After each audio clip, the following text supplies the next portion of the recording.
right.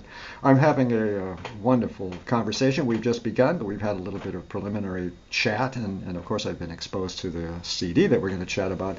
I am speaking with conductor Ralph Allwood, member of the Most Excellent Order of the British Empire. What did I do wrong? That's all good. Oh, yeah, Oh, Allwood it is. Allwood, yes. Allwood. Oh yes, I must remember my pronunciations. One has to have a little bit more Allwood. Thank you, Ralph Allwood, member of the Most Excellent Order of the British Empire. And I want to ask you a little further down about the man we're speaking about, Roderick Williams, who is officer of the Most Royal Order Order. of the British Yeah, Empire. yeah. And I wonder, is there a difference, member, officer? Does somebody have higher rank than the other? Oh, he's got a higher one than me, yes. I suspected, members are members, officers have swords, something like that. Yes, Yeah. yes. Anyway, Yeah. so we are going to be speaking about the choral music uh, of this incredible major artist. We're talking again about Roderick Williams. He's a baritone who sings in all Covent Garden, everywhere. He has a major career as an opera singer, and somehow, I presume since a kid, and we're going to talk about your experience with him when he was a younger fellow, presumably he's been composing and just cannot get away from it, something like that, because these works are stunning. And I hope that many of my viewers, especially in North America, will be inspired to have a look at this particular CD. And there's another little small thing. Once upon a time, I was a student at Trinity College of Music in the early 70s. Studied with Bernard Keefe, studied conducting with Bernard Keefe. That was when the school was back at its rather confined near Oxford Street, heart of downtown London quarters. Now the school is Trinity Laban Conservatoire of Music and Dance, and it is at the spacious, incredible old naval college quarters in Greenwich. I want to speak to you about just tell me, you'll bring me up to date on what's going on at Trinity, please. So here's what we're discussing once again. This is, by the way, the Trinity Laban Chapel Choir. Trinity Laban, yes. Oh, Laban, thank you. Laban's See? a rhyme with carbon. Okay, thank Rhyme. you. It's very tough. So, and of course, it'll take forever for me to Laban to get that correct. But anyway, thanks very much for the corrections. And I presume the Labans were wealthy patrons or something. How come the Trinity College of Music became Trinity Laban Yes. Conservatorium? We moved out there from Mandeville Place Yeah. about 12 years ago or something, and saw this amazing chapel, and the organizers said, right, we must have choral scholarships, and it's the only conservatoire chapel choir in the world. So there's no other conservatoire runs a chapel choir. Stunning, and also these are college level musicians. Yes, Yes. singers. A lot of them are singers. Beautiful, And astonishing sound. Yeah. Go ahead. they're not all singers, but and it just joined up with the dance, with the Laban Dance College, and to form the whole big thing. Yeah, wonderful. Big improvement from my memories of the orchestra rehearsing in a tiny little dungeon of a basement of a building across the street, sort of thing, back in the early 70s. This is Signum Classics release from 2017. It is titled "The Sacred Choral Works of Roderick Williams." Has 16 choral pieces on this CD. Beautiful, gorgeous, imaginative, creative, expressive. Everything is there, and we must mention at least soprano Daisy Walford and Andrew Woodmansey tenor. And am I missing any other important soloists on that CD? Can you have it handy? There's Michael Lafferty in Adonai, Yes. Rebecca Leggett in A Little Child Shall Lead Them. Archie Buchanan sings a little bit in Let Nothing Trouble You. Yep. Jocelyn Coates, Simon Oakley, and Roderick himself, of course, sings in one piece. And these are, including, of course, Roderick, but these are kind of guests. That was the idea I had, of guest singers joining you? No, they're all members of the choir. Oh, they are? So I Yeah. see. I reckon that every member of the choir is able to sing a solo. They're good enough to sing Yeah. a solo. So. It shows so, and we're going to speak in a little bit about the magic of vocal music, the blend, all the rest of this. You've said in an absolutely fascinating video that I'm really looking forward to put up. By the way, with all of our interview, some of your other interviews, some rehearsal tapes, all of this good stuff, a link to buy the CD, everything goes up at my website, performingartsreview.net. I can't wait. I'm sure that particularly American choral directors are going to have considerable interest in Roderick Williams if they have not heard of this man before. The music is absolutely stunning. But you've said in one interview that I would be posting, you said, find the spirit of the music, find what makes you feel better in the music, find what is good about the music, let them, the singers, concentrate on that. It's so simple, it's almost childlike. Can you explicate just a little bit?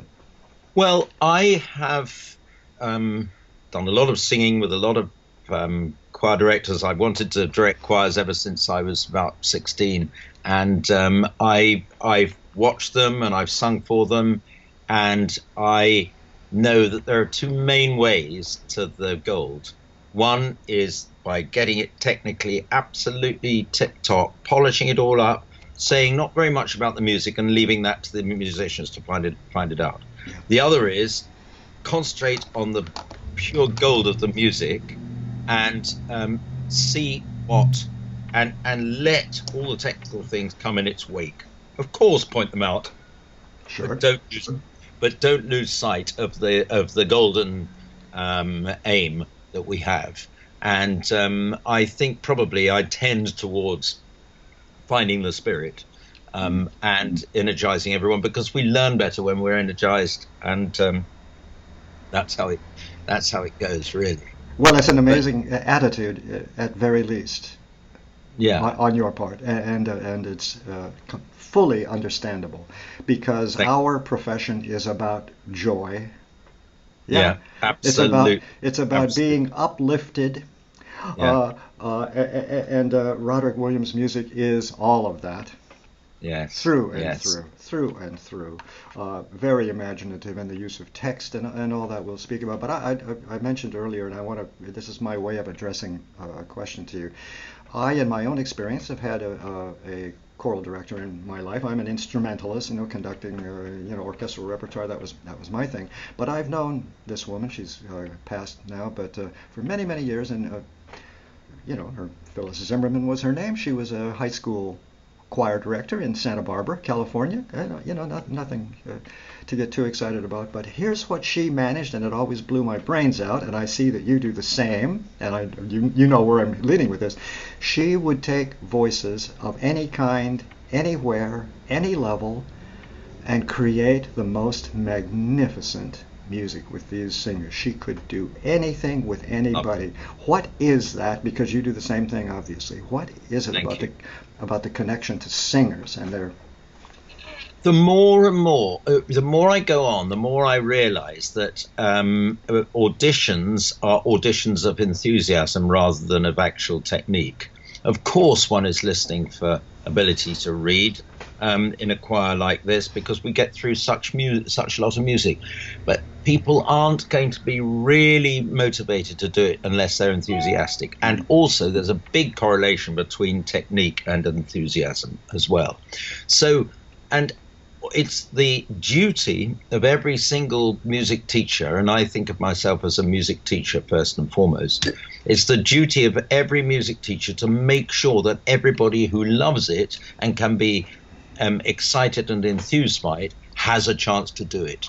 And you don't just take the best ones and leave all the rest out. You've got to do a bit for everyone, because enthusiasm is what it's all about, and it's going to be a joy in their life, and it's up to you to nurture it and help them to do it. Absolutely, and you've done so. You were at Eton for many, many years, but your Eton choral, what were the retreats, studies, what course? The choral course. Yes. They're now being taken over by the Rodolphus Choir.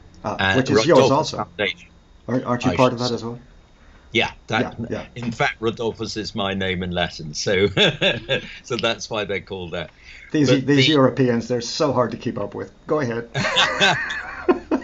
But let me tell you, with 90 8 to 15-year-olds, the summer before last, we did the Bach Magnificat, and we have the staff sing as well, so the solos are covered, and they also join in the tenor and bass and make sure they're covered. But we also had enough money from the foundation to be able to get a baroque orchestra to accompany them. So we had a week, and they did that, and so many people with young people try and get them to do the music that they will like. That's not what education is. Education is to show them good music that they will absolutely adore if they get to know it. And the Bach Magnificat is one of that, and they're still talking about it. Yeah. But we do similar things on all courses. Absolutely right. And by the way, you editorialize in the most discreet and marvelous manner, which is it's the music. It's the music. If it's good music, it's going to inspire. If it's bad music, Absolutely. nothing goes anywhere. What's the point? Absolutely. And I love also, again, because I watch you make the remark, go ahead, drink your wine. I can't do that yet. Anyway, sorry. But what I love is your remarks about over the years, I've got it right here, over the years, the more I have relaxed in my conducting, you say, the more I am able to relate physically to the music. Can you explain, please? Because as I get older, I'm not really conducting very much anymore. My moment happened. I'm more or less retired now. But I also have this, remember when we were young and we flapped our hands continuously and every dramatic moment was done dramatic, all that stuff. The older I get, the more I realize that quietness, less movement is better. Can you speak to that, please? Because that's what you do. Sir Colin Davis, bless him, I saw him taking a masterclass of conductors, and somebody stood up in front of them, in front of the orchestra, and went like that, you see, and all this. And he said, stop, stop, stop, stop. Stop waving around in the air. Stop bashing the air. Just let them show you how it goes. And I always remember that's a beautiful way of putting it. Let them show you how the music goes. So you say, come on, everyone, show me how it goes. It's amazing how we all sing together. Do you know that test they did? Well, I wish I knew chapter and verse, but they got 12 musicians into 12 soundproof chambers and had a microphone in each soundproof chamber. They all played different instruments. They couldn't hear each other. They could see the conductor. And we could hear the result. The conductor had to try and keep them together. The conductor wasn't able to keep them together. They couldn't do it because they couldn't hear each other. Get those people out, put them together, let the conductor put his hands in his pockets, and they would all play together far, far, far, far, far better. So when I'm doing psalms with this choir, the Old Royal Naval College Trinity Laban Chapel Choir, as it's called, it's got the longest name in the world. I say to them for psalms, I say, off you go, when we're rehearsing, and they breathe absolutely together and they sing absolutely together. Not even anybody going like this at one side. No. They just breathe together, sing intelligently, and they'll find that the intelligence, where the intelligence guides them is the same as where someone else's intelligence guides them. Where their love of the music guides them is to the same moment in the phrase, which is the most important thing, and it's together, and that's how it works. And then you as conductor join in. Yes, well spoken. It's already happening, and you join in and you say, thank you very much, I'm loving this, and I'm going to join in. As I often say to them, I will conduct because my public demands it. But I'm not actually directing you, I'm just joining in for fun. It's you that's doing it. And it also reminds me of a comment that blew me away as a young conductor, and it's so true. These musicians who sit before a conductor, especially a young conductor, have played this music more times than the conductor will ever conduct it. So I understand exactly what you're saying about letting them. And not to put too simple a tone to it, of course, you have been responsible over the years for helping them in many ways to see this. And a conductor is not altogether useless. right? Yes, absolutely. Yeah. Okay. You're a teacher as much as anything else, and you know, teaching is important. Yeah, Very, very. give me a little overview of the. You said that you're not doing the Eton choral courses now. Or oh no, you're doing it in Oh yeah. conjunction with Rodolphus. Yeah. What is that? I noticed somewhere 5 times a year. Are these trips to other countries? Or are they just workshops for a week? How does that work? Well, I started them in 1980 as one course to help people who wanted to be choral scholars to Oxford and Cambridge, and not only help people who wanted to be choral scholars, but help get other schools interested, because I thought that very few other schools seem to know about them. There are a few schools like Eton, Harrow, Winchester, Tiffin at State School, and a few more that knew about choral scholarships, and the rest didn't. And I wanted to show loads of people. And since then, I should say about 8,000 people have been on courses. And 8,000 have been on courses. Is that your dog? Oh, That is a passing motorized vehicle because I live in little downtown Santa Barbara, which even has its traffic. I thought at the moment I thought it was a dog growling. Anyway, Nice. nowadays this next year we're going to have 4 of those courses, 3 junior ones, which a friend and I started about 7 years ago, 4 in China, and possibly I'm just discussing one in Texas, in Austin, in Texas. So Part of me goes, Austin, Texas?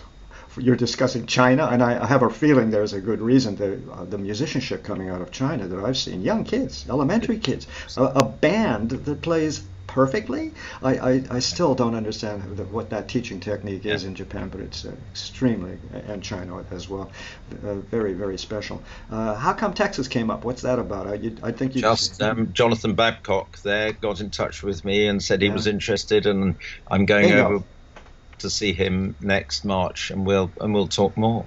Bingo. And I'm sure he'll get it off the ground. But they're essentially a week of study of singing really good music together in beautiful places, and it's not just me. I get other people in to take practice and things. Sure.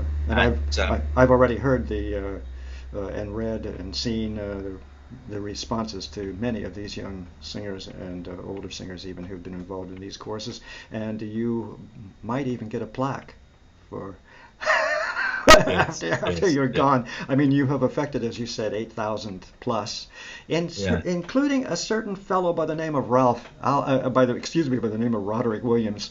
I get Allwood and Williams a little mixed up. Roderick Williams, you first encountered Roderick as a young, was he baritone? Then he has a lovely high range as well. Yes, he was a baritone.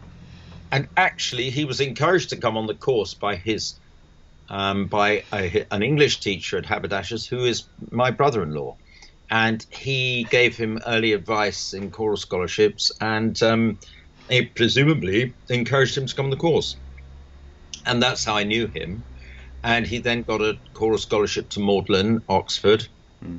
And he was always a really first-class fellow with highly intelligent approach to music, but also got great joy from it, with a beautiful voice. Yes.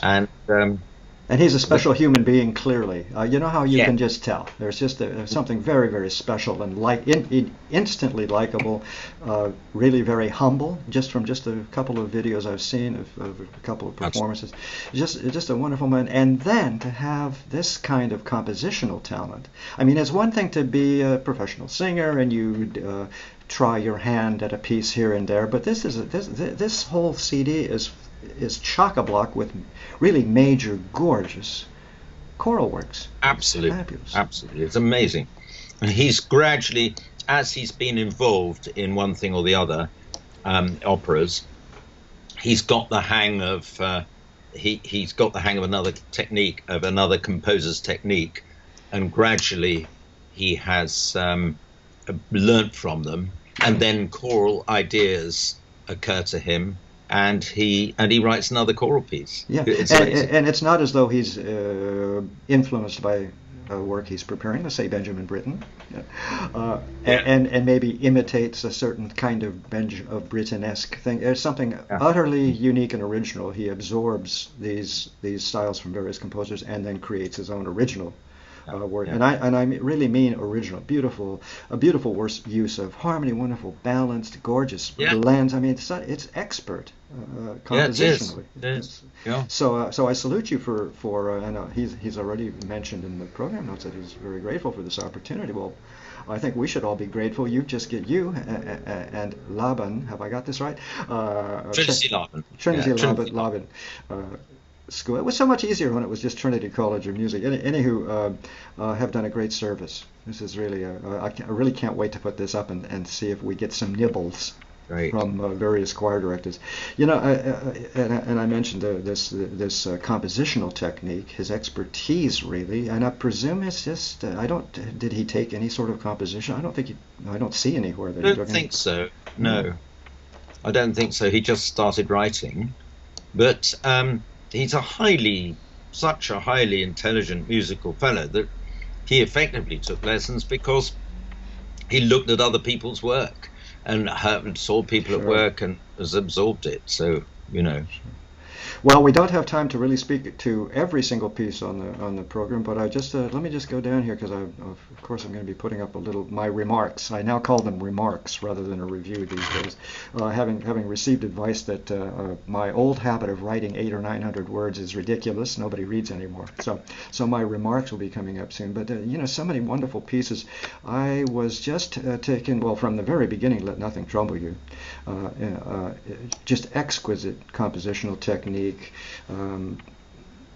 Can you tell me a little bit about preparing these particular works? Are they because there are some wonderful contemporary harmonies, some very special sounds? Is there anything in particularly different, or is it just the same old thing that you do with everybody and to create a? No, some of them are instantly readable, but because this choir they're all good readers. And we get it more or less straight away. We're doing the Poulenc Mass on Sunday, and we've had a couple of rehearsals for that, but it's so tricky. But Let Nothing Trouble You is not too difficult, and nor is O Guiding Light, and they were reasonably swift. Something like Love Bade Me Welcome is quite a bit more difficult because he uses quite advanced jazzy kind of techniques for it, and it's very subtle. The jazz element is very subtle, beautiful. Very nice.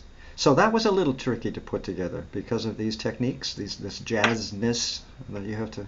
Yes. Love Bade Me Welcome has got some quite awkward chromatic harmony that needs to be very carefully judged and put together. Hymn as well. Hymn, yes. The French is quite difficult, and O Saviour of the World is very difficult because that's sort of almost atonal. I was going to say, my notes indicate it's very contemporary writing, anguished indeed. Yes. That his choice of text, again, speaking to his intellect. I saw a little interview with Roderick about Venturaiza. And this is a work that will take another 400 years to fully understand the subtlety of Schubert's use of text. And so I'm on about the Napoleonic Wars and world wars in general, and how tremendously these events traumatize an entire planet for years afterward. And that's how I think of Schubert now, clearly traumatized by the Napoleonic Wars. And meditating, and the poets of the time and all of that, the Moscow campaign and Venturaiza, and so it's amazing. Let's see. Let me see if I've forgotten anything critical. No, I guess I'm still curious about, and I'm not quite sure I got an answer. Maybe I wasn't listening.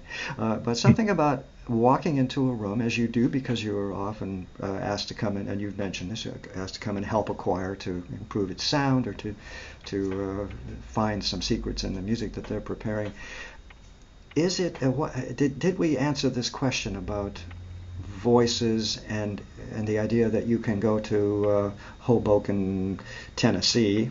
Forgive me, I hope it doesn't exist, but a remote little place and a remote little group of amateur singers, maybe even high school singers, and can somehow transform that. Is there that the singing? Is it that easy? I'm probably simplifying it too much. Yes, you wouldn't be able to do Quare Fremuerunt Gentilis by Roderick Williams, No. nor would you be able to do O Saviour of the World, Yes. because that needs considerable musical experience and technical know-how Yeah. and knowledge of music theory and reading ability and knowing of intervals and being able to balance them and all that.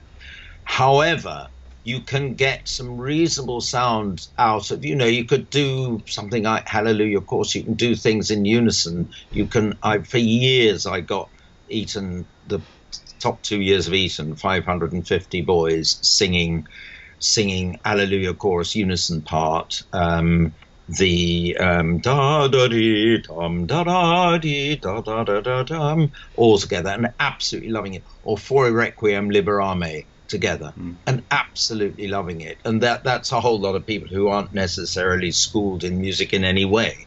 So yes, you can get an effect, and you can get a result that they love and which will raise spirits, which is what after all we're talking about. Yeah, and raise spirits of the people who are doing it, and thus raise the spirits of the people who are listening as well. Yes, and also raise the spirit indeed, so that amateur singers can be encouraged to continue. There's nothing worse in just about anything than someone that says no.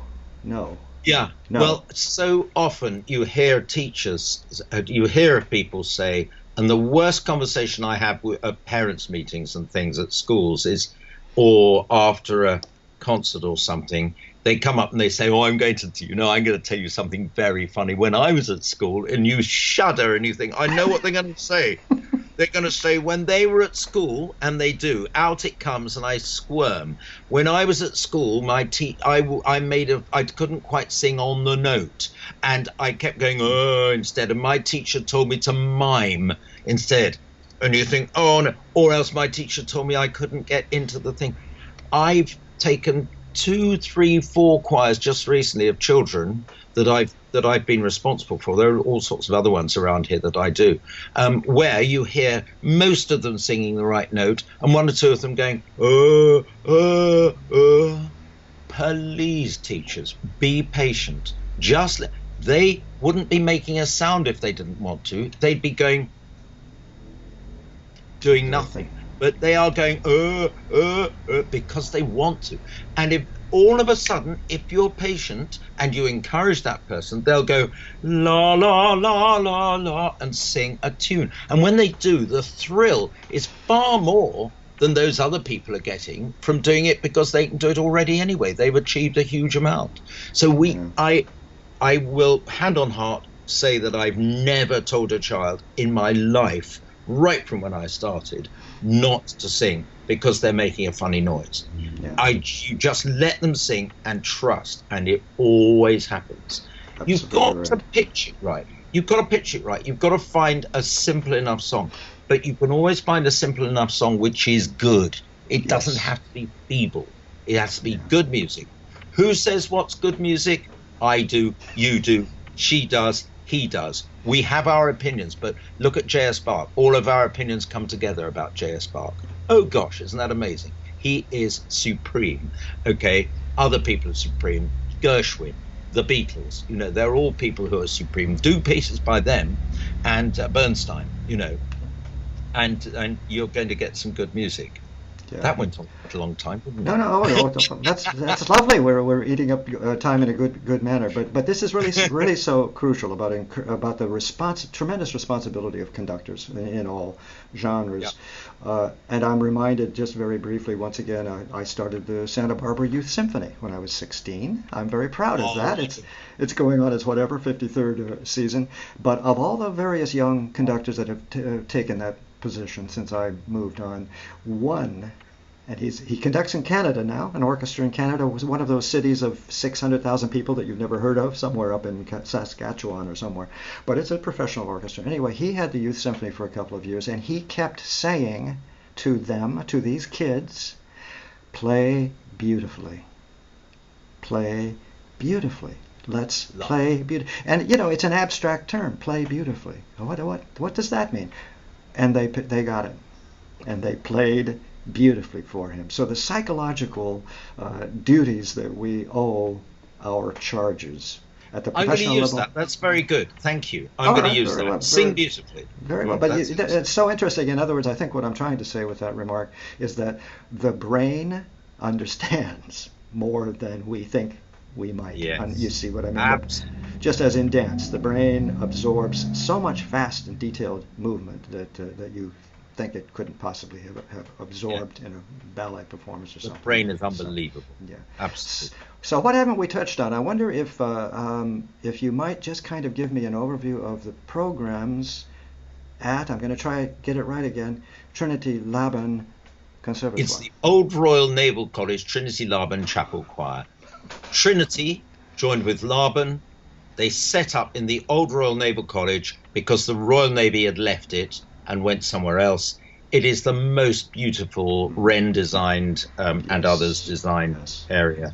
It's got a chapel, which beautiful is absolutely beautiful. I'll put up some pictures. But also, is the school occupying the whole, with the dance department and so on, occupying pretty much that whole building? There's another department outside for the dance, and there is University of Greenwich as well, which occupies that area. Yeah. But we sing even songs on a Monday at 5:30, so that's the time to come and hear. Thank you. An excellent plug for those in the UK watching. Sunday morning and is Eucharist, but then Monday evening during term time, 5:30. Brilliant. Lovely. About an hour program, 40-minute program, something like that. Even song about 40 minutes at the most. Yeah, I used to do that in Seattle. I can't remember the time of day. It was an Episcopalian famous church there in Seattle, and their choir was, of course, magnificent and had ringers. There's a website now, gradually getting all over the world, choralevensong.org, choralevensong.org, and you can just put in your postcode or your zip code and find the choral evensong nearest you. Oh, nice. Well done. A fabulous plug. But what other choral programs are at Trinity? And I'm just going to use Trinity if you don't mind. There's a chamber choir, and there is the undergraduates choir, and one or two smaller ensembles. With other conductors? There's your... I only do the chapel choir. Yeah, I'm reminded of that again, hierarchy in a way. In other words, you're working with the best of the best, the chapel choir. Well, correct? the chamber choir is superb as well, so they get. Of course, sorry, I didn't mean to lead you into trouble there. Well, what have I forgotten to ask you that you're dying to tell us all about music or the choir or whatever? Oh well, actually, tomorrow we're combining with another choir of mine, which is Queen's Cambridge, and who do 3 services a week, and we'll be singing in St Martin in the Fields in Trafalgar Square in London, which is lovely. And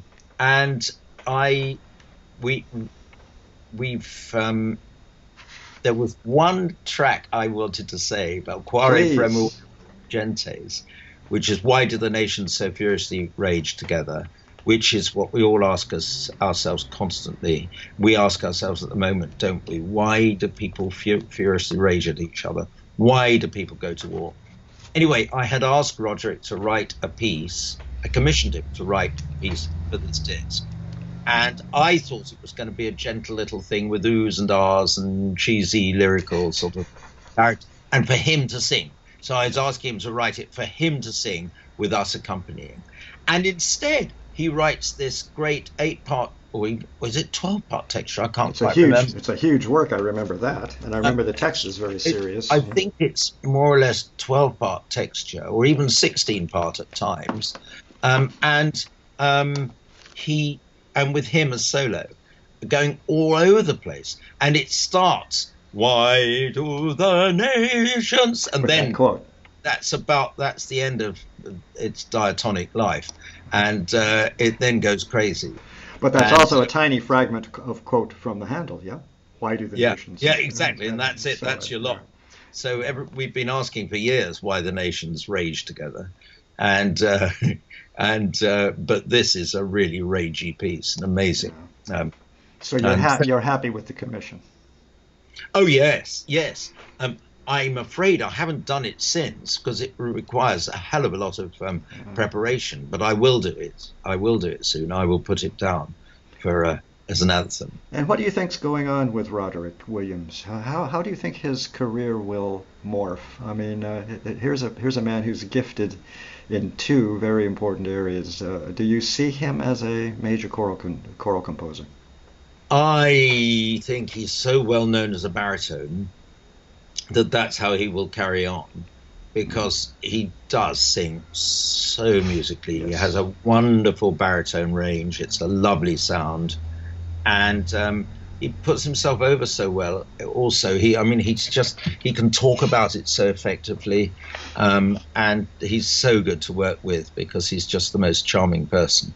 Um, I think he'll carry on doing that because there are more good composers in the ring than there are absolutely outstanding baritones, Yeah. and so I think probably that's what he'll do. But then there's room for somebody that does both, and the old expression, "Jack of all trades, master of none," has always troubled me, because I've always thought, well, supposing there is someone who can do lots of things excellently, Yes. what about Yeah. that then, eh? Is that master of none? And it isn't. So it's a very bad expression, Yeah. and which leads people to make some bad decisions about what they will Exactly. take up, and what they will do. And I think you are guided by your passion, and he does both extremely well, and I think he'll carry on doing both extremely well, and that is Roderick That's it. Williams. And at a certain point, the voice will will need to retire. Yeah. Come Well, on.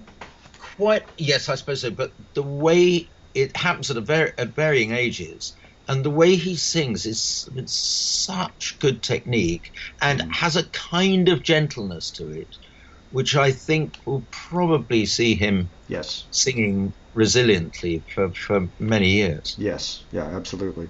That was very well spoken. Also, my impression of his voice, it's a lasting voice. He's already Yeah, something like yeah. 55. I mean, he's doing, I think. I hope I haven't misspoken there, but, and the voice is stunning. So he knows how to take care of his voice very well. He has a wonderful career there. And somehow in his spare time, he's cranking out these incredible choral Yeah. works. So he's doing it for us. He's fulfilling the model of a what do you call those people who are multiply talented? In any case, that's what Roderick is. No, the word you're looking for is derogatory. So it's a derogatory word. So I Oh, won't try really? and think about it because Okay. it implies that you're no good at everything. If you do, Oh yes, yeah, it's that's right. I know the Polyglot. word. Polyglot was on my mind, or something like No, polyglot's okay. that. There's another one that I can't quite remember, and I won't try and remember it Okay. because it's not a very nice word. Okay, good. But Luckily, I found polyglot, as in yeah, people that just that's have better. these tremendous. And there's one other that's about people who just have these tremendous multiple skills and can multitask. I am not very good at multitasking, I'm afraid. I have to sort of manage to stay focused on something till it's done, and then I move to the next. So it always amazes me when I run into these kind of human beings. It's fabulous. We're going to bring it down now. We're talking about a Signum Classics release, a British label. I will put up all the information in our wonderful, I hope, interview, to say nothing of the interior of your incredible home that people can gaze at. Right in the middle of London, it is. Oh, really? Even better. We're talking about, I'm expecting Sherlock to come in the door and ask for Holmes. You know, your site is so quaint and 19th century. I love it. Roderick Williams, Sacred Choral Works. Here we go. Old Royal Naval College, Trinity Laban Chapel Choir. Did I get anywhere close? You got it totally. Yeah, Oh, that's perfect. you're being too kind. I'm chatting with more than conductor, a great, wonderful human being who projects this humaneness, and that is our profession, this joy that the world needs so much. Ralph Allwood. It's been a great pleasure chatting with you, an even greater pleasure too. I'm so glad I discovered the CD and asked to be able to review it. That's a real discovery for me, and I hope for many other people as well. Thanks much. Very good. We Thank you very will much speak indeed. another time. Bye bye. Okay.